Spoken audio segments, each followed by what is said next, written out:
Hey guys, Lady Lee here from Lady Lee's Home. In this video, I want to share with you the installation of one of those cheap hoop houses that you can get off of Amazon. I had so many mixed feelings about this thing. I usually don't like doing something the cheap way. If I'm doing something, I like to just save and make sure that I'm buying very high quality equipment or very high quality material to build something with. I kind of learned over the years that sometimes, most of the times, the cheap things cause you to basically pay more in the long run.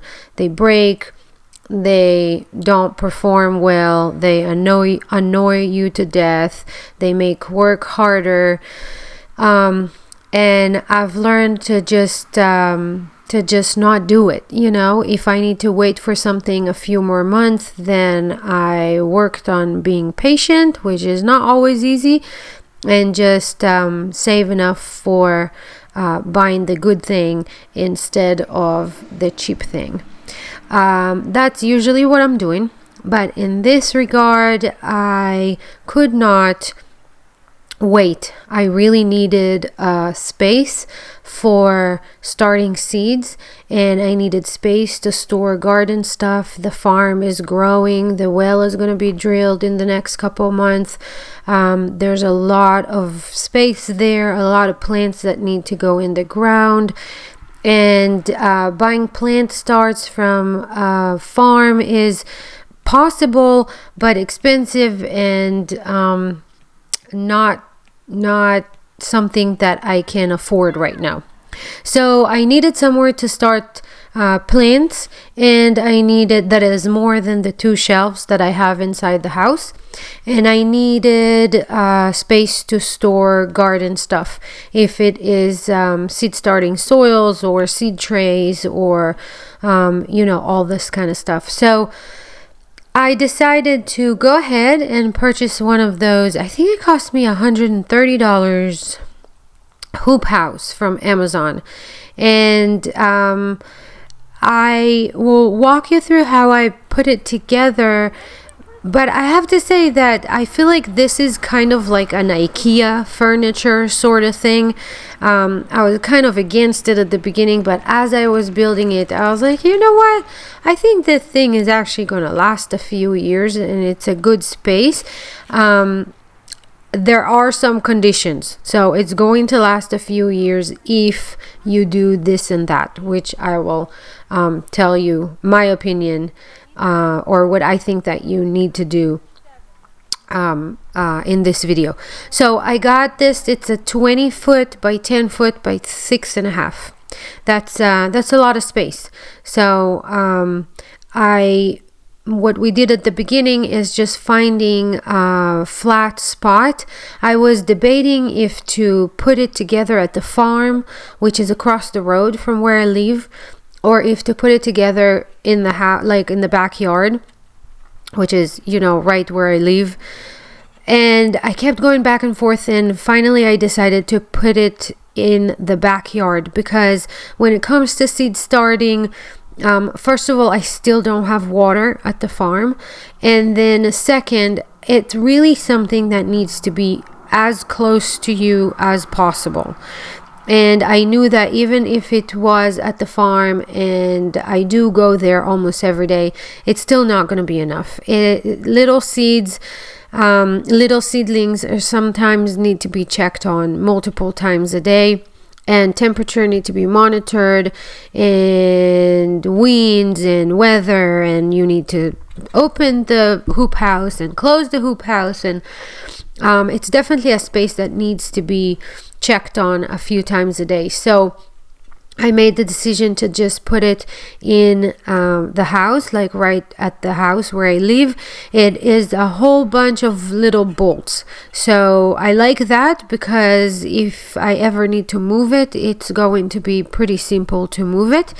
And when I get to a point where I can build a proper propagation house, this thing, if I can make it last, can definitely be a good space for storing lumber or construction materials or stuff like that. So as I was putting it together, I kind of warmed up to the idea of this building. I put weed cover on the ground, and I will just simply sweep it with a broom inside to keep things clean. Instructions were pretty easy. Just follow the instructions on the little booklet thing that they give you, and we put it together pretty easily. Now, here's what I think. I think that, and all this metal is so thin that even when you tighten the bolts, if you tighten them too much, you can literally bend the metal. So it is not a very heavy duty kind of thing, and therefore I think that you have to take into account that as much as that building costs you, that's probably as much as you're going to need to spend in supplies to anchor it down. Look at those little flimsy landscape staples that they send with this thing. They barely even go into the ground, and they are not going to hold this building down when wind comes. That's basically, I think, the main problem. Here in North Carolina, we have pretty mild weather, but then we can have a day or 2 or 3 during the year that suddenly, you have a hurricane, or you have a leftover of a hurricane. Winds are really strong, and if they manage to lift this thing and throw it somewhere, this metal is gonna bend, and basically that's it for that thing. So I think that it can last. It can probably, I'm expecting it, if I anchored it enough, I am expecting it to maybe, to be able to last a few years. I have a tarp building that I store firewood in right now, and that thing has been with me since 2016. So it's been years.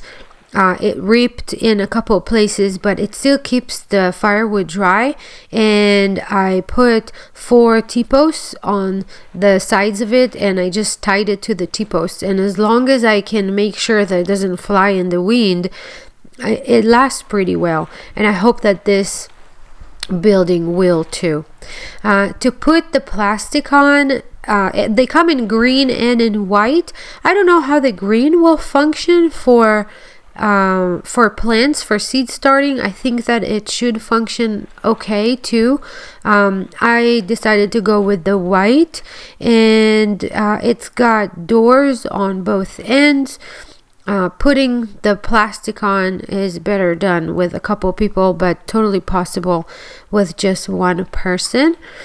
And the plastic feels really good, actually. It's the metal that is very thin, but the plastic itself is pretty thick, and I think it should bring this building to a pretty good temperature. Even when it's cold inside, it probably will be able to keep it pretty warm in there. Okay, so here's what we're going to anchor this with. And these supplies cost me more than the building itself. So we got 20 cement blocks, solid cement blocks. You want them as heavy as you can get them. And then I got 6 bags of Quikrete concrete mix. And that is going to go in these white 5-gallon buckets. A bag and a half in each bucket, so that will make it a 75-pound weight. And then I will use the I don't know what they called, eye bolts or something like that, metal thing, eye bolts thing, to basically just put them into the concrete. You'll see in a minute. And then I'll tie the building to the bolt. But first, we unloaded. My neighbors stopped by and saw the truck full of cement blocks, and they're just amazing. So they stopped by and helped me unload everything. And then there is this flap on the bottom of the building, and they tell you in the instructions that you need to like put something heavy on that flap at the bottom. So that's what I did with those blocks. I don't think that regular bricks or something like that will work here. It really needs to be something heavy and often, like one at the front, one at the end is also not going to make it. You have to really make sure that the wind does not have a place to come in and lift this thing. So I put a cement block basically every like 2 feet or something. All right, then a stick goes in the eye of that bolt just to hold it in the center. And the 5-gallon buckets, each one of them go in the corner of the building. And then I emptied a bag and a half of the concrete mix into the bag. Do yourself a favor and wear a mask when you do this, because it's not fun breathing concrete mix in. But I didn't have a mask, so there you have it. I just empty the bag into the bucket and make sure to center the bolt. Also, you want to make sure that you see how I put the bolt here where the stick is pointing into the building, and it's a little hard to pull the stick out this way because the building is on either side of it. So they're kind of heavy buckets, so you want to put the stick in a way that you can pull it out. So I ended up just turning it. You'll see in a minute, but just if you do it at the beginning, then it's easier. These buckets are not going anywhere. Each one of them are 75 pounds, so they're pretty heavy to move, but possible, if you need to move them. Now the exciting part is that I already had greenhouse tables from a greenhouse that I took apart. I think it was last year. A friend was found on Facebook Marketplace a farm that was bought by a developer, and she went and got it was a horse farm close to the city, and a developer bought it to build one of those cookie cutters communities. And she went and got all the fence posts because they were fencing horses over there, so there were a bunch of fence posts, and the lady was selling them very cheap. And I went and helped her one day, and right across the field where all the houses, where the couple of houses that were on the farm were, there was a greenhouse, like a lean-to greenhouse, the one that you build on the side of a house. I mean, that thing is amazing. I ended up asking for the whole greenhouse, and it was a few days of taking this thing down. It's all glass and like high quality metal and a bunch of bolts and like a rail to open the windows, and I mean, it's just an amazing, probably like a $15,000 thing that they will just go into bulldoze. It is sitting in a container at my farm, and waiting for me to find a place for it. I have videos of how I took it down and where to put everything, because I hope that one day I can put it together, because that thing is massive and it's beautiful, and I hope that I can figure out how to put it back together. There's like a million plates of glass and everything. Anyways, I'm excited for the day that I get to build it. But for now, I didn't have like a wall to put it against, which is why I went with the hoop house, even though I have that thing just laying there in storage. But the one thing that I could use from that project that I did last year was the tables. I ended up taking a whole bunch of greenhouse tables. You can see them here, the wooden ones, and they fit perfectly in this space. I don't know if I need to maybe cover them with some sort of plastic.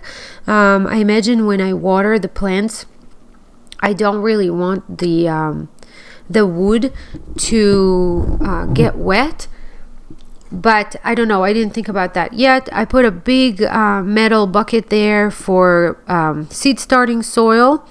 I tied the building. You saw me before tying the building on all four corners to the 75-pound concrete weights. So I hope that will keep it in one place and prevent it from flying away in the winds. I will have to test it the next time that we have hard winds and see if it's enough. It might not be enough, and I might need to do some more to anchor it down, but for now that's what I have there. Hopefully it will be enough. The hose is really close by. I have electricity really close by if I want to put a radiator in the house and heat it up a little bit for certain type of plants. And I am super excited about this building. Now it's just time to get all the seed starting supplies and everything out of the shed and organize them all in one place. I love when things are just organized and together, and it makes working so much easy. So hopefully this building will last. I feel like it was worth the money and the effort. It wasn't too hard to set it up. We'll see what happens in the future with this little thing. Thanks for watching.